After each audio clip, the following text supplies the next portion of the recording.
People love him already. He's got the Rhode Island twang. The long pass to Moore and a pin block from Martin. Tune in to Cam's Corner. He's going to make it here. Draws the foul for another Rhode Island and one. He's got his own podcast. It's good off the backboard and in. On a break.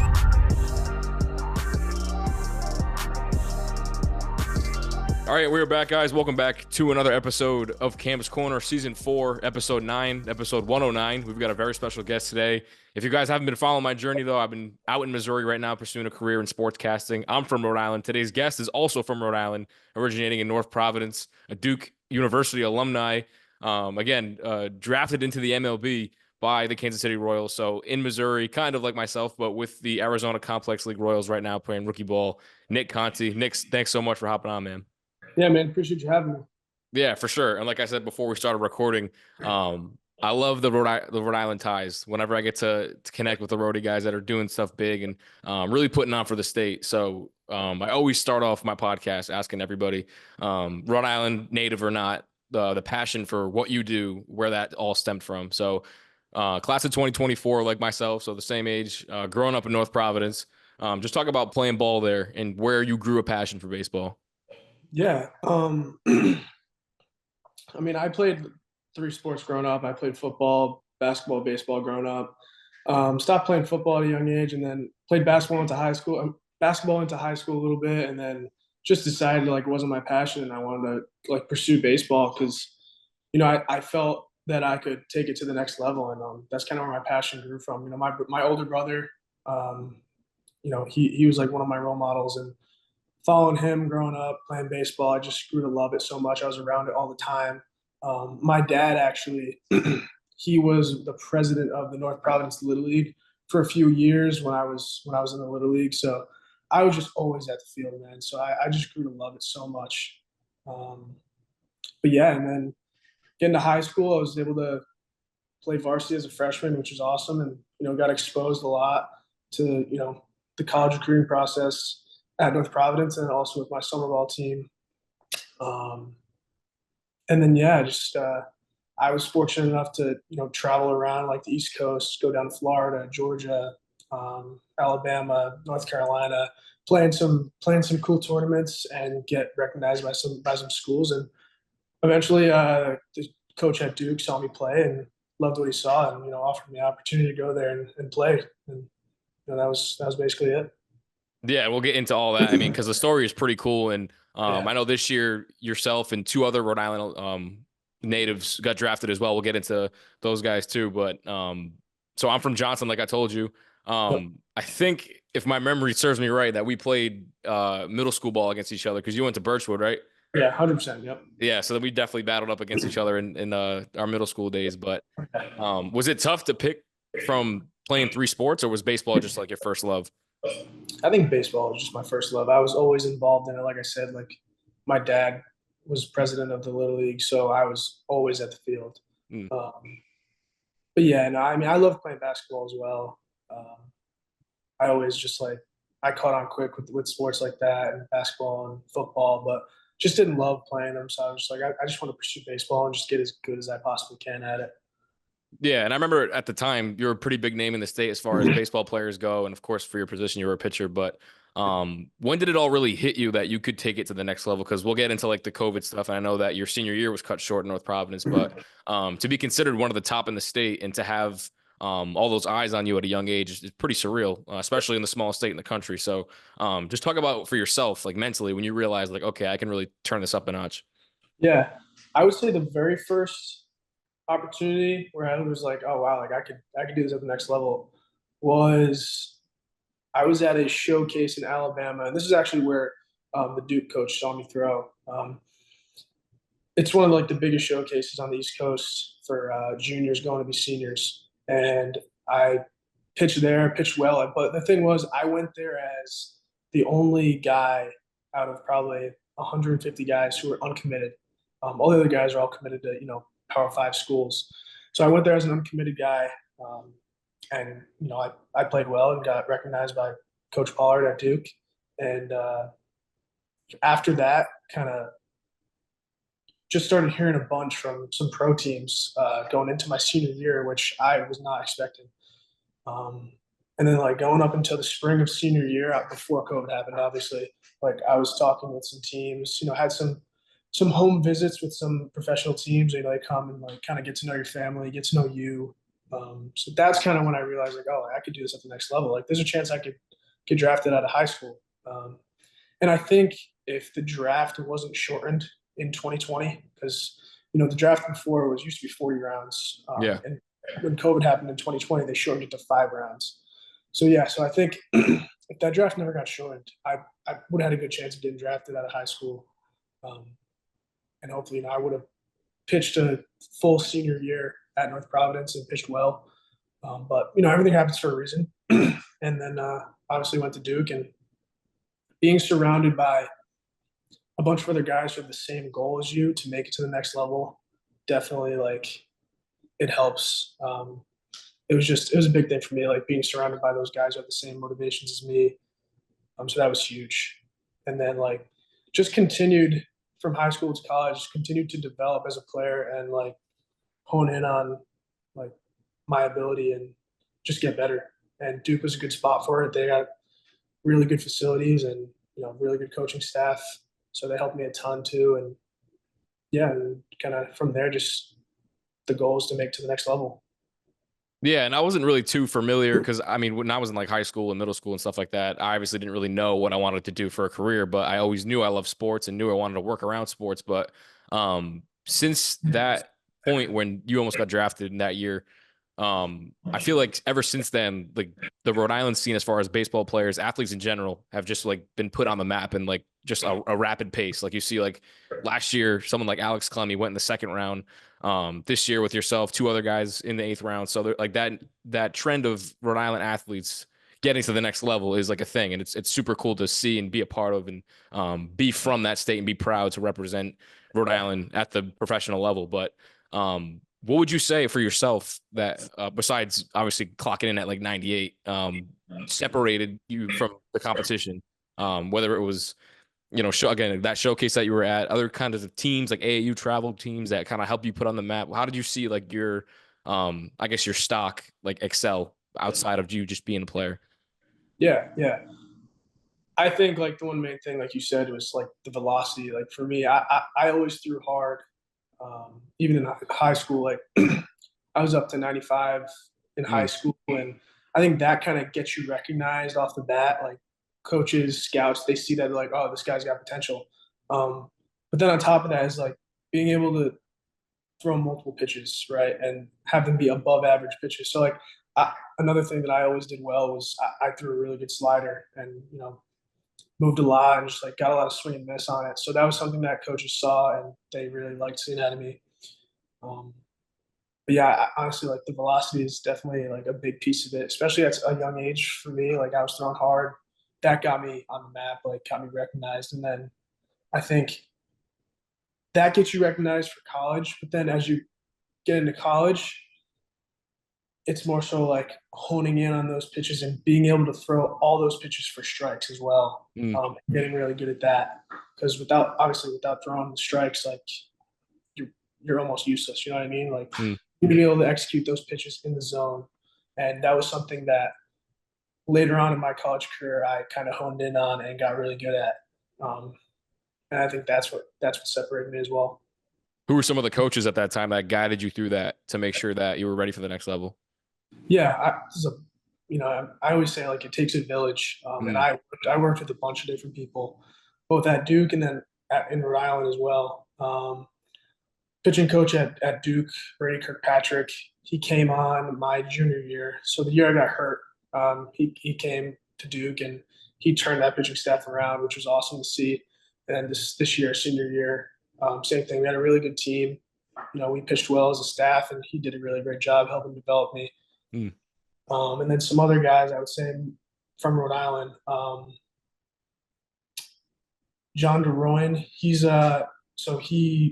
to be the pitching like kind of director at Hops Athletic Performance. So that's like the gym that I go to. The guy who owns it, Matt Hopkins, he's a great guy. He runs the gym. He's a physical therapist. But yeah, John DeRoyan, he was a great help over there. He's now at University of Arizona, actually, as a coach over there. So it's cool for him. And And then another guy, Rhode Island guy, Mason Fioli. He's a little bit younger. He was drafted by the Padres, I want to say in 2020, but he retired now, and now he just strictly does coaching, and he's created his job, man. And I've been working with him since after I got surgery, my entire rehab process for the most part, and he's just been a huge help. Like always, somebody you can just like phone call away, talk to about whatever you need to talk to, mechanics. After a game, talk about what you did well, what you did wrong. Yeah, no, he's a good coach as well. So I'd say those three are the main guys.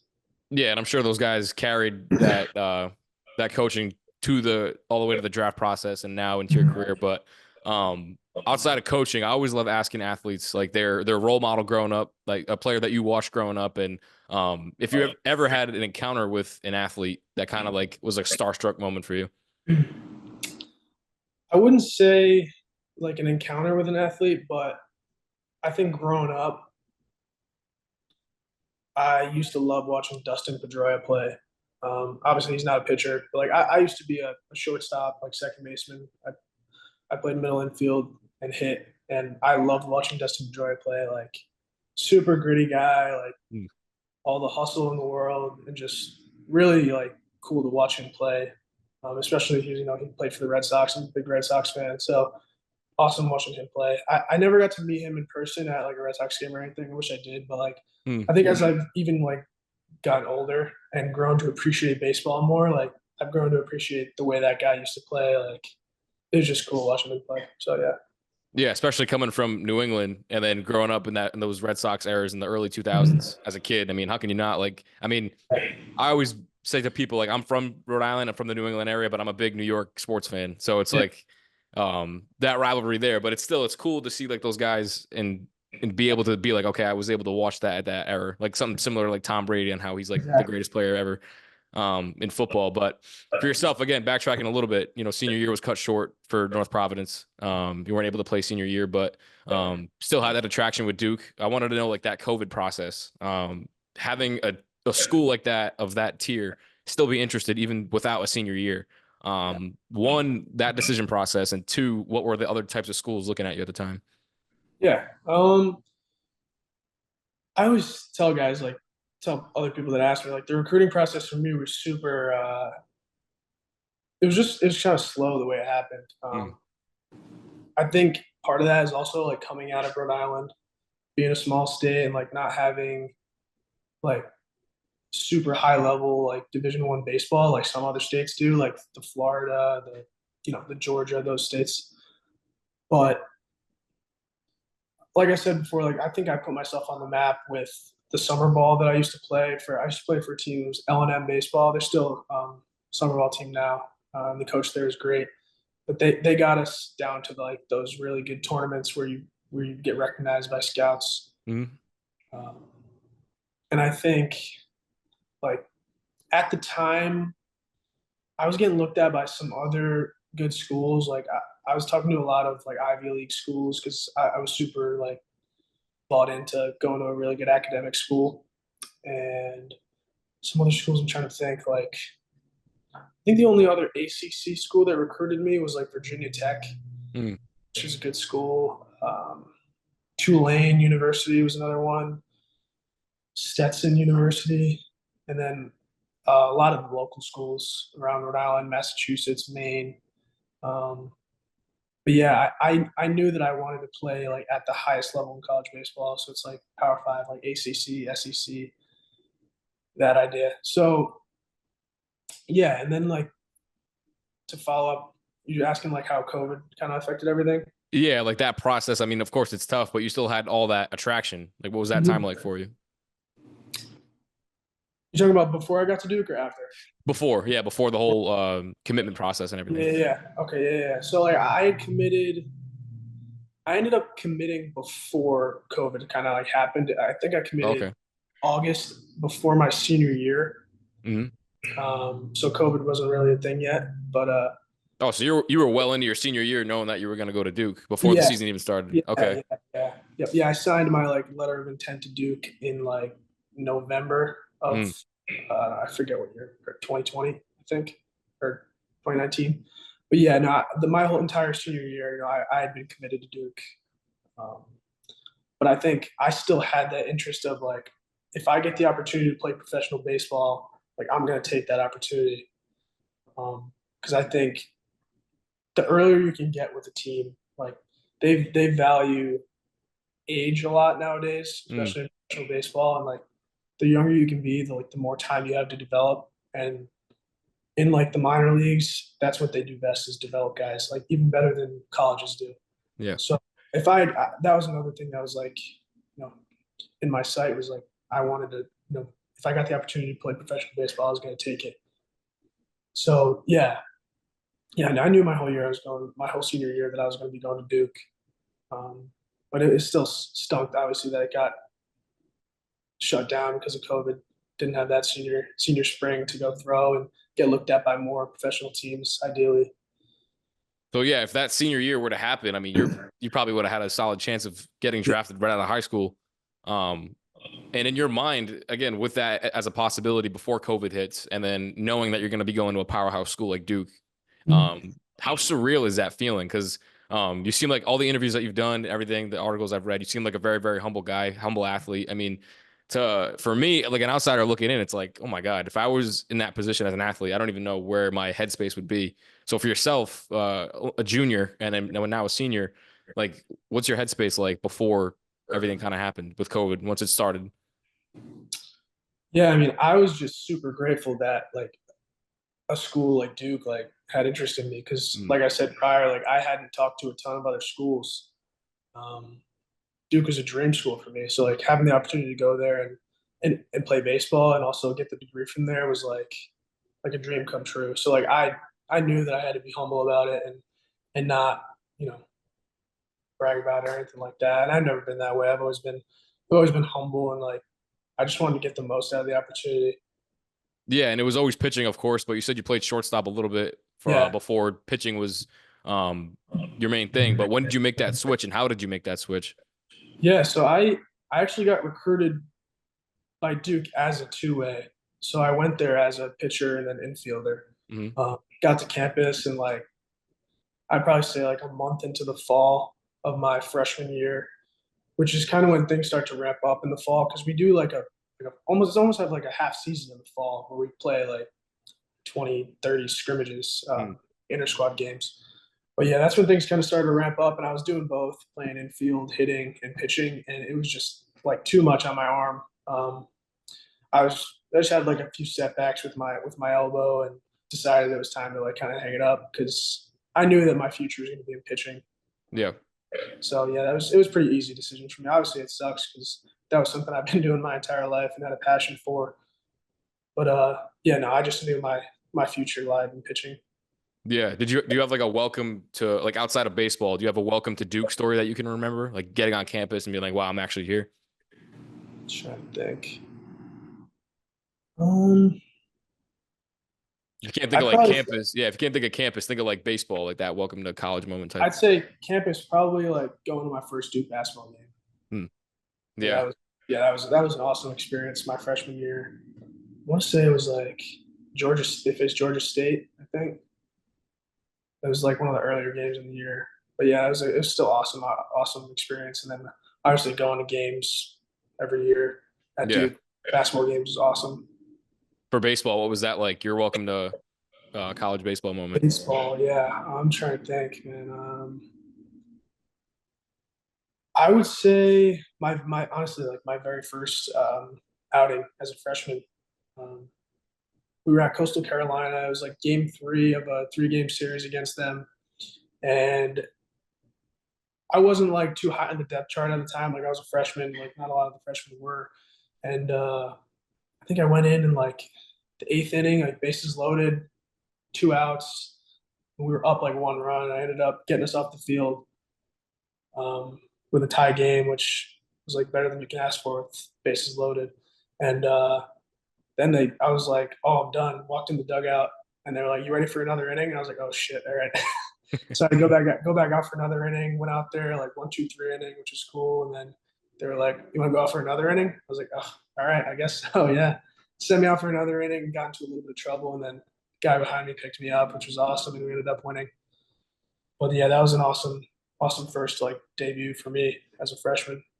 Yeah, and I saw that season too. You became Duke's reliever, so like that was kind of like your solidified role as a freshman, and obviously a huge jump from high school to college in that short of a time to be in that position is pretty cool, and a lot goes into that. And I love asking athletes too when they make that jump, what that transition is like, and like what the difference in everything, pace of the game, the workload, all that stuff. For yourself, what was that like?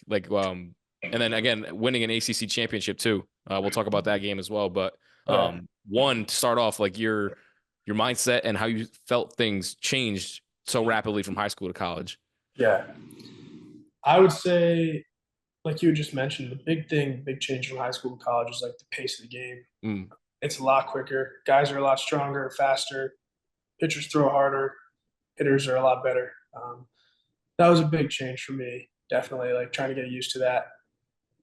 And then another thing that I would say is pretty big is like the mental aspect of the game.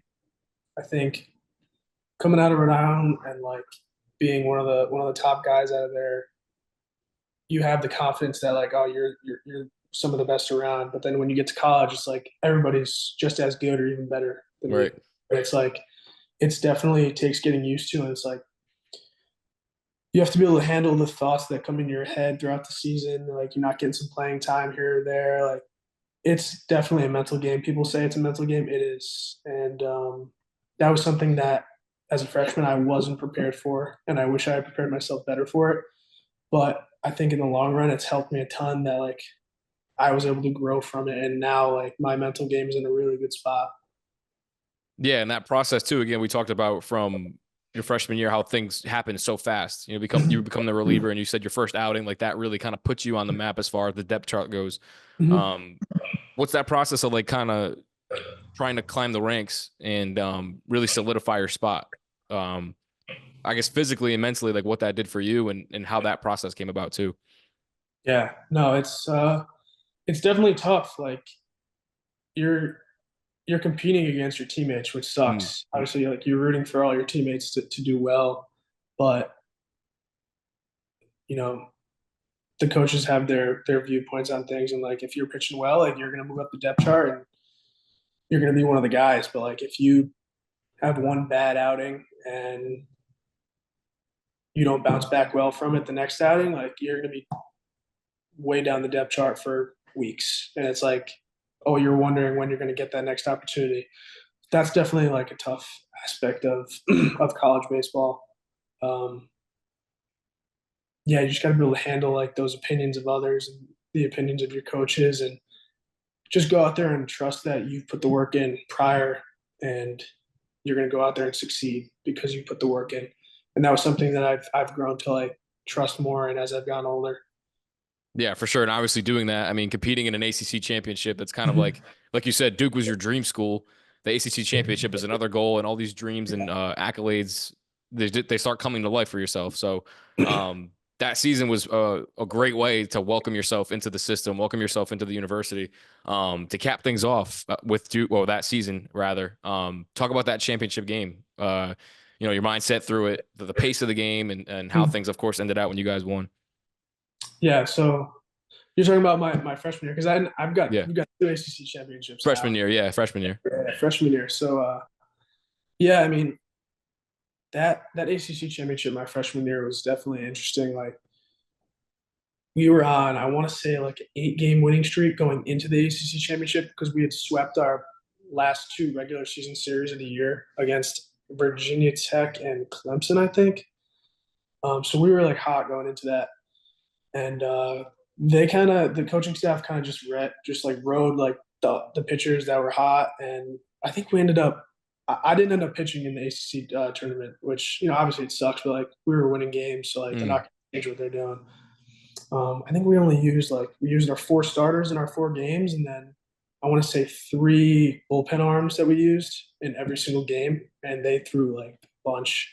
I'm not even sure how they handled it on their arms, but yeah, I mean, we won some nail biters there as well. With a walk-off against Miami, and then really close game in the championship game against NC State. I want to say it was a 1-0 game or a 2-1 game, I think. But yeah, that was just an awesome experience. Like I had never been like won like a big championship like that in high school, no state championship or anything like that for me. So like that was the first like big championship that I was a part of, and it was just surreal to be a part of, especially like at that stage and in the city of Charlotte. Like that was a cool experience. Yeah, and you guys went back to back, or was that your last season? You guys won another one? So yeah, my freshman year we won it, and then this year, my senior year, we Right. actually won it this year as well. Yeah, because I saw in 2023 you suffered an injury. You were out for the entire year. Wanted to touch base on that a little bit because again, kind of at like the peak, the height of your game. Again, working your way into the system like we talked about, climbing the ranks and really making a name for yourself at Duke. 2023 comes and I don't know what the injury was. I couldn't figure out what it was, but obviously you can tell me that in a minute. But how it happened, what it was, and the setback it kind of gave you, but then the bounce back and how you kind of recuperated from that. Yeah. Yeah. So my sophomore year had a pretty down year, like didn't pitch a ton. And after that, went to go play summer ball for the Ocean State Waves. Yep. I pitched really well in summer ball. I threw a lot in a short amount of time, but I felt really good throughout the whole summer. And then got back to campus in the fall as a junior and got like ramped up into the fall where we would start playing scrimmages and stuff like that. And my elbow started bothering me. So took some time off throughout the fall, got some injections into my elbow. And then that kind of brought me all the way into the spring of my junior year where I was like trying to get back into things with pitching and my elbow just keep nagging me. Like it was bothering me every time I was throwing. So, got some second opinions and decided not decided, but doctors told me I needed surgery on my UCL, one of the ligaments in my elbow. And that would be the end of my junior year. So decided to get that surgery done and kind of just use that time to prepare for my senior year and, hopefully trying to get drafted as a senior, which obviously happened. So yeah, so that injury kind of took out my entire junior year. But I think it was kind of like a blessing in disguise for me because I think if I had my junior year and I was healthy, I think I would have went obviously and thrown well and gotten drafted my junior year. But like being able to go back to Duke as a senior and get my degree, because if I got drafted as a junior, I wouldn't have finished my degree. So I was able to get my degree and also get drafted is like best of both worlds. So I think it was just a blessing in disguise for me. I was super grateful to be able to go back and compete again for another year. And obviously we won an ACC championship, which was an awesome experience. So. Yeah, and of course the recovering process was smooth. Coming back senior year, you guys won a championship, and looking at some stats: 7 games, 1-0, struck out 8 batters. So your senior season, you're healthy. You guys win another championship. Mindset, knowing that you're going to declare for the draft after winning a championship. Like how fast does things happen once senior year concludes? Yeah, so like we got done. I think after the ACC championship, then you go into the NCAA championship where it's right. We ended up going to Norman, Oklahoma for a region, and we lost in that, unfortunately. But that ended, I want to say, after the first week of June, and then after that, you start getting invites to professional teams workouts. So I went to one of the Giants workouts, and yeah, from there it's just. I needed to go pitch more and get looked at a little more by some teams. So I was going to workouts and then played summer ball for the Ocean State Waves again down in Wakefield, Rhode Island, and had some teams that were interested, reached out to me and were asking me when I was going to be throwing, and they'd come watch me throw. And I pitched really well this past summer for the Waves. So teams really liked what they saw, and the Kansas City Royals were one of the teams that were most interested in me. So, yeah, that's kind of all how it went down. So each year after your college season concludes, summer ball is like a big part of getting on the map for these professional teams and working the ranks, correct? Yeah. Yep. Definitely. Yeah. So, right, like you said, senior year, you're playing for the Waves again, working out with more and more teams. that process, like after that, I've always like wanted to know, like, is it like they invite you back for more workouts if they're interested, and then kind of draft day, you're just kind of left like up in the air, not knowing what's going to happen? Because going in the 8th round, it's a little bit tougher. Like first, second round, I'm sure like they'll know, like either they'll know. But since you were a later round draft pick, what is that process like? What was it like for you? Yeah. Yeah. Normally for the workouts, it's just kind of like a one and done thing. Like they have workouts and they'll have them in multiple different states. Like the one that I went to for the Giants, that one was in North Carolina, but they have workouts all around the country. But it's usually a one and done thing. And then, yeah, I think you don't really know much unless, like you said, like you're a first rounder, second rounder. Like you don't really know much until like maybe a few days before the draft. But I had known like what teams were interested throughout like the month of June and then going into July because they'd been calling me, asking me like when I was throwing to the waves because they wanted to come watch me. So I had like probably around 10 teams that were interested. And then like the top 3 that showed the most interest, I knew that like as we got closer to the draft, they reached out and they were like, hey, they talked to you about money. They talked to you about, hey, would you take X amount of money on this day? But if not, like we'd be able to get you on day 3 of the draft for this amount of money. So they start talking like that as you get a little bit closer to the draft. If you're in like the range that I was in, where it's like late day 2, early day 3 of the draft. But yeah, I think going into day 2 of the draft, for me, I was optimistic about it, but I was thinking it was going to be more like rounds 10 through 20 because that's kind of what I've heard from other teams. But the Royals were the only team on day 2, which was rounds 3 through 10, that reached out. And like I said, they had a ton of interest in me, so they wanted to get me as soon as possible. And they had an opportunity in the 8th round, so they called me up right before the 8th round and told me they were going to take me, and it was awesome experience. Yeah, and when they start talking money, obviously, like your goal is just to get drafted. Was money even like an object with those teams? Yeah, honestly, like as a senior, I can get into it a lot, but like as a senior, you have less leverage because you're a little bit older than you would be when you were a junior. Right. But then like there's the guys who I think it's a lot about eligibility as well, because say for example, I was a senior with no eligibility left. So like I had one more year of eligibility because of my injury my junior year. Yep. So I had a little bit of leverage to like say like, hey, like if you don't give me X amount of money, I can go back to school and play another year and get drafted next year. But for guys who like don't have that extra year, it's like, okay, you can either take this amount of money and they'll lowball you, or you're not going to be playing baseball anymore. You know what I mean? So that was a big piece of it. But for me, like having the injury that I had and then like not pitching a ton as a senior compared to some other guys that were like in that day 2 like of the draft range, I was going to take whatever I could get. Honestly, like I just want to start this journey, like start my professional career, because I know this is where I'm going to thrive in this kind of environment. Yeah, and of course, hearing your name, like you said, is a surreal feeling. Being able to finally reach that milestone. And again, like we said, long behold, the Royals pick you in the second pick of the 8th round. Yep.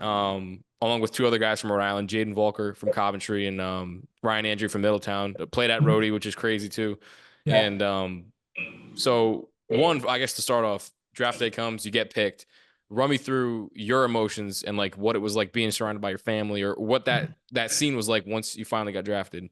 Yeah, no, it was an awesome day. I mean, my dad took the day off from work and kind of just spent the day hanging out at the house, like trying not to stress myself out too much. But yeah, no, I was just with my mom and my dad when it happened, and when I got the call and got to experience that with them, which was awesome experience, especially being around. And obviously, my dad, like he's been a huge role model for me. Like he's one of the hardest workers I know, and being able to make him proud like that was just an awesome experience. And then rest of the day, just had some friends come over and celebrated, which was really cool. And yeah, and then I had to get out here to Arizona like 2 days after that, which was a pretty quick turnaround. Mm. But yeah, everything kind of happened pretty quick. So Have you had like your welcome to the MLB moment as far as, I mean, obviously not playing yet, but like officially signing a contract and all that stuff? What was that moment for you? Like, okay, now I'm finally here and I can do this thing. yeah, I mean, signing day here was a pretty cool experience. Like they set up like the major league. They have like two separate locker rooms here in the Arizona clubhouse. They got like a major league locker room where the MLB players come for spring training. So they have like a little setup in there, and then you go and like sign your contract with the head of Kansas City Royals, like player development. That was a pretty cool experience. And then I think also just like being around this atmosphere, especially in Arizona, like the baseball is like a huge thing here. And yeah, I think you're surrounded by all these guys who's like their job is baseball. You know what I mean? Um, a lot of the guys here are Latin guys who come from like the Dominican Republic, and like they're here and their main thing they're here is for is baseball. It's like this is their life. And I think that's kind of like a welcome to the MLB moment. I feel like being surrounded by just all these guys who live baseball. Yeah, and what does it mean for the state of Rhode Island in your perspective? I mean, we talked about the two other guys that got drafted with you in the 8th round, but to be able to put on for the state like that kind of prefaces the whole start of the podcast, like we were talking about. What does that mean for the state's next generation of young athletes in your eyes?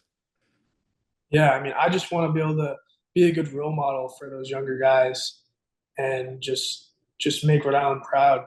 Um, I think that it's in a really good spot right now with high school baseball there, and hopefully it continues to grow. Obviously, we talked about all the other Rhode Island guys who've gotten drafted this year, last year, and even the year before that. Like, I think it's in a good spot. It's growing, and yeah, I just want to continue to be like a good role model and do it humbly.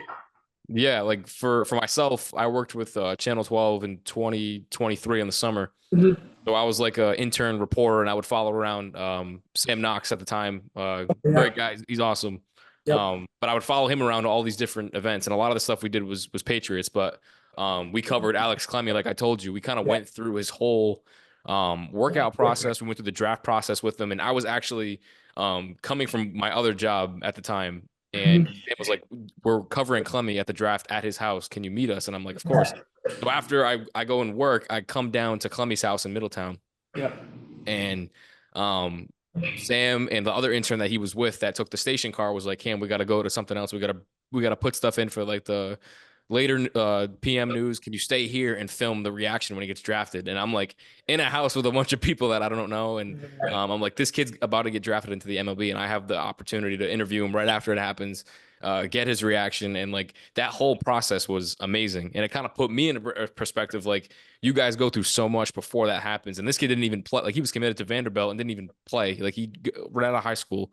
So it's so cool to, again, be from a small state in the country, and like yourself, be able to put on like all these athletes and really, again, like you said, be an example for these younger generations of athletes. I think is the coolest thing in the world. But before we close things off, I did want to talk about rookie ball a little bit. So you're in Arizona right now, and by the looks of it, it's the Arizona Complex League, right? The Arizona Complex League Royals. Yes. Yep. Yeah. So one, just to start off, that process of the first few days of you being there, what it was like, you know, your first few days at the club, and working your way up in the system, I guess, so far. Yeah, I think the first few days here is kind of just getting introduced to everybody. There's so many people here that are here to help you. And yeah, we're just getting introduced to everybody, going through physicals, you know, exams and all that stuff. It was the first few days. It was pretty slow. We honestly didn't do much baseball activity in the first few days, which, you know, it was fine. But like, yeah. And then after that, it kind of just got started where it was like, we were mainly grouped into the guys who got drafted at first, just to kind of get our feet wet. And also all the guys who got drafted, none of them were from like the West Coast. They're all East Coast guys, or, you know, just from down south. And nobody was really used to the weather out here in Arizona. like first day we go out for practice at like 3 p.m. It's 116 degrees out.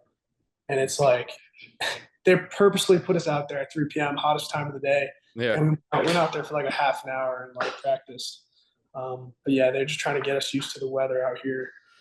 And then we did that for about a week and a half. They call it, it's like mini draft camp. And then after that, kind of threw us into the fire, and we started playing with ACL, the ACL Royals down here, which is made up of, rehab guys, a lot of Latin guys who are down here, and then some younger guys who were drafted in previous years, like high school guys who were like 18, 19 years old. So yeah, it's been pretty good. I mean, right now we're in a season where it's like we're only playing 3 or 4 games a week, and they're super controlled games.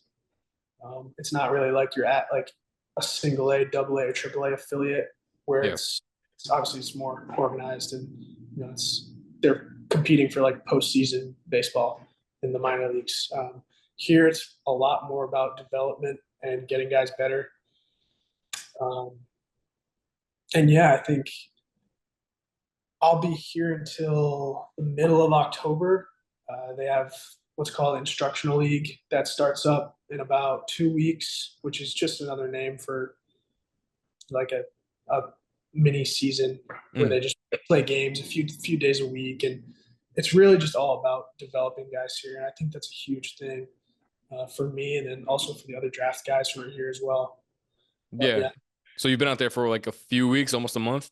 Over a month now. I want to say I got here 2 days after the draft. So July 16th, I've been here since. So a little over a month. Yeah. Yeah. And to cap things off with the questions before we close things off, like your biggest takeaway and the thing you've learned the most in only a month. Let me see. I would say like just utilize the resources you have around you. I think obviously at this level, like we have so many resources. Like there's nutrition, there's strength and conditioning, there's the athletic training staff, there's people in literally every aspect of this game. That there's people around you that if you have a question, like they're around the corner. And I think being able to utilize all the resources around me is huge. And I think it's going to make me a lot better as a baseball player and as a person. Yeah, for sure, man. And I'm excited to see where this career takes you. All the ups for sure. I'm always rooting for you, always rooting for the roadie guys. So, like I said, throughout the whole podcast, it's exciting. I love being able to still have that Rhode Island connection. It's kind of a coincidence. I was like a couple weeks ago, I was with a few of my friends, and my girl comes down here. She's actually from North Providence. You know her, Maddie Liston. She's amazing.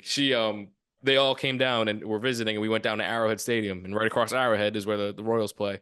Yep. And to be able to walk around that and know that, again, people from Rhode Island are representing and being in these professional environments is super, super surreal. So I wish you nothing but the best of luck, Nick.